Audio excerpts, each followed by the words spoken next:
Hello दोस्तों, welcome back. ओम नमः शिवाय। तो आज मैं आप लोगों से बात करूंगा। एक इम्पॉर्टेंट टॉपिक है। मुझे पता है कि सन के 3 नक्षत्र के ऊपर वीडियो बनाना बाकी है, तो मैं बनाऊंगा। बट एक जनरल वीडियो बनाते हैं जो आपके बहुत काम आएगा, जो कि है जॉब चेंज के बारे में। जैसे कि आपने काफ़ी टाइम पे देखा होगा कि हमारा कंप्लीट जॉब चेंज हम कर लेते हैं, या फिर आप किसी प्रोफेशन में थे और प्रोफेशन को कम्प्लीटली छोड़ देते हैं और कोई नया प्रोफेशन अपनाते हैं।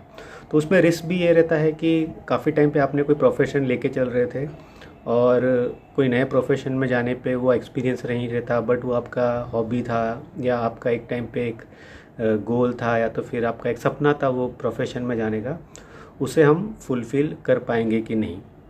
तो मैं एक चार्ट रीडिंग से बताऊंगा, मेरे क्लाइंट का ही है, कि कैसे उसने प्रोफेशन चेंज किया, फिर क्या हुआ और फाइनली मैंने उन्हें क्या एडवाइस किया, यही मैं बताऊंगा। क्योंकि उस पर्सन ने मुझे करियर कंसल्टेशन में यही पूछा था कि मैं क्या करूं, आप मुझे बताइए करके। क्योंकि मैं इस जो स्टेट पे आ गया हूं कि मुझे पुराना प्रोफेशन पकड़ना है, या जो नया प्रोफेशन है जो कि मेरा पैशन है उसे लेके चलना है। तो मैं डायरेक्ट आपको चार्ट दिखाता हूँ और चार्ट से आपको समझ में आ जाएगा कि क्या है। बेसिकली मैं सारा कुछ आपको डिटेल में समझाता हूँ। तो देखिए, चार्ट सामने आ गया होगा, तो आप देख रहे होंगे कि एसेंडेंट में वर्गो साइन है और वहीं पे मरकुरी बैठा हुआ है, which is a very good placement. Okay, और आप देखो सैटर्न सेकंड हाउस में एग्जॉल्टेड है, वीनस एंड सन जो कि इनके 12th हाउस में है, और सन और वीनस दोनों माघा नक्षत्र में है और दोनों में सिर्फ 1 डिग्री का फ़र्क है। दैट मीन्स वीनस कंबस्ट भी है और वीनस बहुत, एक आप कह सकते हो कि सन ने ओवर पावर कर लिया है यहाँ पे वीनस को। दूसरी चीज़ है मार्स अगेन डिप्लीटेड होके 11th हाउस में है। मून ये उत्तराषाढ़ा उत्तर भद्रपदा वाले पर्सन है, पाइसा साइन के मून, जो कि सैटर्न का नक्षत्र है। और राहु आप देख रहे हो 9th हाउस में है, और जुपिटर और केतु इनके 3rd हाउस में है। अब देखिए इनका मून और जो कि मार्स है, भले ही मून अकेला है फिर भी अच्छा है, और मार्स भी भले ही डिप्लीटेड है फिर भी अच्छा है। उसका रीज़न ये है क्योंकि जुपिटर का जो 5th एंड 9th एस्पेक्ट है इस दोनों प्लैनेट के ऊपर पड़ रहा है, तो यूजुअली पर्सन सही डीड ही करेगा लाइफ में। यानी कि ये जो प्लैनेट्स हैं, जैसे मून जब अकेला होता है तो किम ध्रुम दोष हो जाता है, तो वो नहीं हो रहा है क्योंकि जुपिटर का एस्पेक्ट 5th एस्पेक्ट यानी कि गुड एस्पेक्ट पड़ रहा है, और 9th एस्पेक्ट जो कि मार्स पे ही पड़ रहा है, जिस वजह से ये एक तरीके से बैड इफेक्ट्स नहीं दे रहे कुंडली में। तो अब प्रोफेशन की बात करते हैं। तो ये पर्सन जो था देखिए, ये पर्सन इन्होंने एमबीए किया हुआ है, और ये एक ट्रेजरी डिपार्टमेंट में काम करते हैं। मतलब कि एक ट्रेजरी है कंपनी के, और मैन्युफैक्चरिंग कंपनी में ट्रेजरी थे। तो बैकग्राउंड आपको मैं दे देता हूँ। तो कोविड से पहले तक इनका करियर काफ़ी अच्छा चल रहा था। ये बेसिकली कॉर्पोरेट ऑफिस में थे, भले ही मैन्युफैक्चरिंग कंपनी में काम कर रहे थे, बट कॉर्पोरेट ऑफिस में थे। पूरे कंपनी का ट्रेजरी डिपार्टमेंट ये देखते थे। फॉरेन रेमिटेंस हो गया हो, या तो फिर किसी भी तरीके से बजटिंग एंड फोरकास्टिंग का हो गया हो, रिस्क मैनेजमेंट हो गया हो, ये सारी जो चीज़ें हैं ये करते थे। और जो कि करेंसी मार्केट को देखते थे, एनालिसिस करते थे, डेटा से रिलेटेड सारा चीज़ करते थे। एनालिटिकल स्किल्स बहुत था। क्योंकि देखो अब ये सारी मैं चीज़ें क्यों बोल रहा हूँ, ताकि आपको जो साइड में जो चार्ट है उससे आप समझ सको कि पर्सन में इंडिविजुअल ब्रिलियंस काफ़ी ज़्यादा था। पढ़ाई करना है, कौन से प्रोफेशन में जाना है, ये सारी जो चीज़ें थी। अब देखिए, पैसे से रिलेटेड भी काम कर ही रहे थे। जब भी आप ट्रेजरी बनोगे तो कहीं ना कहीं मनी से रिलेटेड तो आप काम करोगे, तभी आप ट्रेजरी बन रहे हो। तो आप देखो कि वो कैसे आपको दिख रहा है कुंडली में। आप देखो सैटर्न सेकंड हाउस में एग्जॉल्टेड है, और सेकंड हाउस हमें पता ही है कि बैंकिंग से रिलेशन रखता है करके। दूसरी चीज़ है, जो ये काम करते थे जहाँ पे बहुत ज़्यादा मर्कुरियन एनर्जी की ज़रूरत थी, ये पर्सन जो कि मर्कुरियन एनर्जी पर्सन है, उस वजह से भी अगर आप देखो तो मर्कुरी एंड सेकंड हाउस बहुत ज़्यादा एक्टिव था। तो इस वजह से इनकी चीज़ें बहुत अच्छी चल रही थी। इवन इनके केतु की महादशा में 2019 तक चल रही थी, उस टाइम पे भी ये काफ़ी ज़्यादा प्रोग्रेस ही कर रहे थे। ठीक है, और आप देखोगे कि 10th हाउस जो करियर का होता है वो भी मर्कुरी डोमिनेटेड ही है। अब कोविड आ जाता है।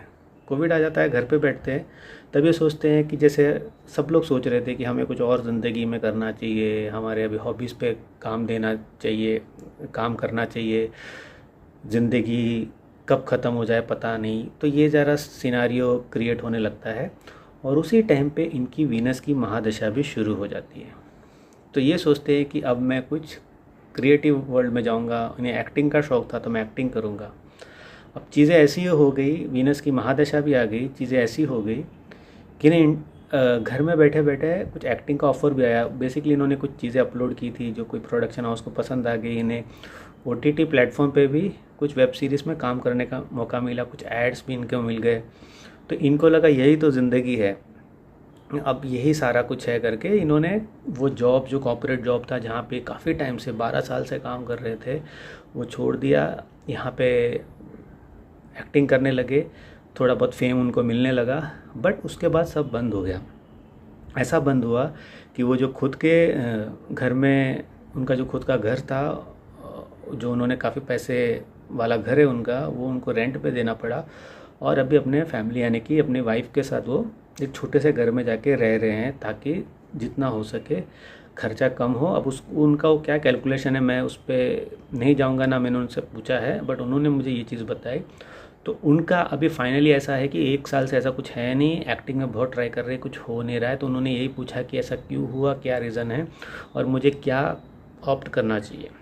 अभी रीज़न देखिए मैंने उनको बताया, मैं आपको भी वही बताऊंगा। देखिए जब वीनस की महादशा शुरू हुई और जो सिनारियो क्रिएट हुआ, जो कोविड वाला जो था, जो भी क्रिएट हुआ, वीनस की महादशा में इनको एक्टिंग का कुछ चस्का था, वो लगा, वो क्लिक भी हो गया क्योंकि वीनस की महादशा आई थी और वीनस 12th हाउस में था। बट वो ज़्यादा देर सस्टेन नहीं हुआ। क्यों? क्योंकि देखिए वीनस एक तो माघा नक्षत्र में था, दूसरी चीज़ है वीनस बहुत क्लोज कंजंक्शन है सन के साथ, बहुत क्लोज कंजंक्शन है सन के साथ। तो इसमें क्या होता है कि सस्टेनेबिलिटी जो रहती है वीनस से रिलेटेड वो कम हो जाती है और उल्टा उनका लॉसेस बहुत ज़्यादा होने लगा, फाइनेंशियल लॉसेस बहुत ज़्यादा होने लगे क्योंकि एक्टिवेशन उन्होंने 12th हाउस का बहुत ज़्यादा कर दिया था।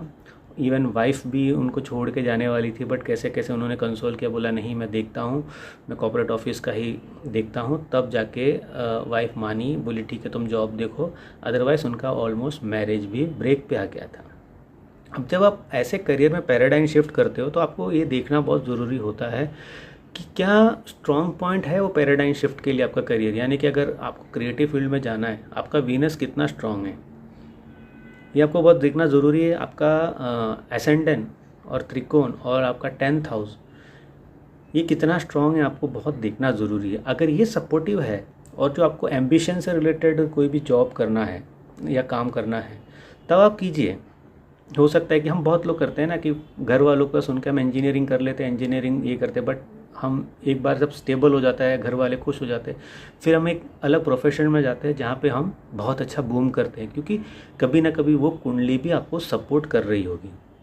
बट यहाँ पे कुंडली सपोर्ट नहीं कर रही थी, तो प्रॉब्लम ये हो रहा था बहुत ज़्यादा कि कुंडली सपोर्ट नहीं कर रही थी। कुंडली सपोर्ट कर रही है बहुत ज़्यादा कॉर्पोरेट जॉब के लिए, क्योंकि देखिए कॉर्पोरेट जॉब के लिए देखिए 2nd हाउस देखिए सैटर्न एक्सॉल्ट है बहुत अच्छे से, मरकुरी की प्लेसमेंट बहुत अच्छी है, transaction, Mercury is a transaction. तो जब ऐसे चीज़ें होती है तो आप हमेशा देखिए कि अगर मेरा कोई भी चीज़ है मुझे करना है, मेरा ज़्यादा हॉबी, आप देखो कि वो हॉबी के लिए कितने ग्रह आपको सपोर्ट कर रहे हैं, कितना उसमें महादशा आ रही है तो क्या वो और सपोर्टिव हो जाएगा। ऊपर से इनका जब सन जो वीनस के अंदर जब सन की भी अंतर्दशा आई तब और चीज़ें ख़राब हो गई क्योंकि सन भी अब ओवर पावर करने लगा वीनस को, पुशी करने लगा। तो पुशी ऐसा करने लगा कि जैसे मैंने कहा वाइफ छोड़ने वाला सिस्टम हो गया। तो इन्होंने मुझे पूछा कि फाइनली जैसे मैंने आपको स्टार्टिंग में बताया मुझे क्या करना चाहिए, तो मैंने बोला देखो वो गिमिक था जो वीनस का जो एक्टिंग वाला आपका आया था, आपका कहीं पे भी देखो कुंडली में, तो आपके लिए कॉर्पोरेट जॉब ही बहुत ज़्यादा सूट करता है, वहीं आपका फल फूलने का बहुत अच्छा है। एंड इवन अभी भी आप अगर जाओगे कॉर्पोरेट ऑफिस में, अगेन कॉर्पोरेट वर्ल्ड में जाओगे, आपका वहाँ पे बहुत ज़्यादा ग्रोथ रहेगा। क्योंकि देखिए अगर आपकी कुंडली में सैटर्न एक्सॉल्ट हो गया और सैटर्न ऐसे पोजीशन पे बैठा हुआ है जो ज़्यादा दे सकता है और आपका राशि नक्षत्र भी जो है उत्तर भाद्रपदा जो कि सैटर्न का है, वो भी 7th हाउस में हो रहा है। तो वो प्रोफेशन आपको बहुत ज़्यादा सूट करेगा, क्योंकि वो जो नक्षत्र का लॉर्ड भी है वो एग्जॉल्ट होकर बैठा हुआ है, आपको ये देखना चाहिए। और मरकुरी भी आपकी कुंडली में बहुत अच्छा है। अब मरकुरी देखिए, बहुत लोग बोलते हैं कि कम्युनिकेशन का पात्र होता है, कम्युनिकेशन के लिए बहुत अच्छा होता है, बट उसके लिए देखिए आपका जो 7th क्या कहते हैं, आपका जो 3rd हाउस है ना, वो भी बहुत अच्छा होना चाहिए, जिससे कि आपका हमेशा पब्लिक कम्युनिकेशन बहुत अच्छा रहे। अब देखिए 3rd हाउस जो है स्कॉर्पियन साइन का है, तो कभी बहुत ज़्यादा रहेगा, कभी कुछ नहीं रहेगा, फ्लक्चुएटिंग बहुत ज़्यादा है। तो ऐसे टाइम पे आप कभी भी एक कम्युनिकेशन फील्ड में फुल हैंड से नहीं जा सकते हो। जबकि जुपिटर के साथ केतु भी बैठा हुआ है, तो कभी भी वहाँ पे ब्लॉकेजेस आ सकते हैं कम्युनिकेशन फील्ड में आप जाओगे तो इस बात का भी आप ध्यान रखिए। इसीलिए जब भी आप चार्ट देखते हो, जब करियर चुनते हो या करियर को स्विच करने की कोशिश करते हो, तो वहाँ पे आपको बहुत ज़्यादा ये सारी चीज़ों का ध्यान रखना ज़रूरी है। देखिए, अगर आपका पब्लिक के साथ रिलेशन बनना है या एक्टिंग में जाना है या कोई भी जैसे यूट्यूब में ही कम्युनिकेशन सिस्टम बनना है, तो आपका 3rd, 7th and 11th house का रिलेशन बनना ही चाहिए। तीनों का एक साथ कैसे ना कैसे रिलेशन बनना ही चाहिए, तभी ही वो फ्लो में आपका रहता है। कभी भी आप हमेशा एक कम्युनिकेटिव आपके ऑडियंस के साथ आपका रिलेशन बनेगा। अदरवाइज़ वहाँ पे ब्लॉकेजेस आएंगे। यहाँ पे देखिए केतु है, ब्लॉकेजेस आएंगे। स्कॉर्पियन साइन का भी यहाँ पे इन्वॉल्वमेंट है, तो ब्लॉकेजेस आएंगे। और जब एज एन एक्टर आपका अगर ऐसा ब्लॉकेजेस आता है, तो आपके खाने पीने के वांदे हो जाते हैं। जब अगर आप एक बिगिनर हो, आप एक नया शुरुआत कर रहे हो, एस्टेब्लिश वालों को प्रॉब्लम नहीं होता, बट जो नए हैं उनको प्रॉब्लम हो जाता है। तो होपफुली ये जब करियर स्विच कर रहे हो तो आप ये सारे पैरामीटर्स को देखोगे, उसके लिए ये वीडियो था। होपफुली ये हेल्पफुल रहा होगा वीडियो। थोड़ा लिख से हट के बनाने की कोशिश किया। ये एक चार्ट आया था मेरे सामने, तो इस वजह से भी मैंने आपको यहाँ पे इसको समझाने की कोशिश की आपको। अच्छा, इनका जो D10 चार्ट है, अब बहुत लोग बोलोगे कि D10 चार्ट है। D10 चार्ट में भी ये एसेंडेंट जो कि वर्गो ही होते हैं, और वहाँ पे जुपिटर है 1st हाउस में, और इनके जो कि अगेन मरकुरी जो है इनका 10th हाउस में, जो कि जेमिनाइन साइन में ही है, विच अगेन शोज कि एनालिटिकल वाला ज़्यादा पर्सन है। और वहाँ पे 2nd हाउस में वीनस, राहु, सैटर्न है, तो वहाँ पे वीनस एंड राहु जो कि एक साथ सपोर्टिव हो गए उनके ओन हाउस में, जो कि तुला राशि है, तो वहाँ पे वो सन को थोड़ा कंट्रोल करते हैं। बट अगेन वो बैंकिंग ही शो करता है, ट्रेजरी, मनी, ये सारी चीज़ें ही शो करता है। तो ऐसे फील्ड में उनको गेंस होने के ज़्यादा चांसेस है। मैं D10 का अगर होता है तो चार्ट डाल देता हूँ, मैं डाल दूँगा। तो ये सारी चीज़ें हैं। बट अगर आप D1 ही देखो तो D1 बहुत सारी चीज़ें आपको बता देता है। तो होपफुली ये वीडियो आपके लिए अगेन, जैसे मैंने पहले कहा, हेल्पफुल होगा।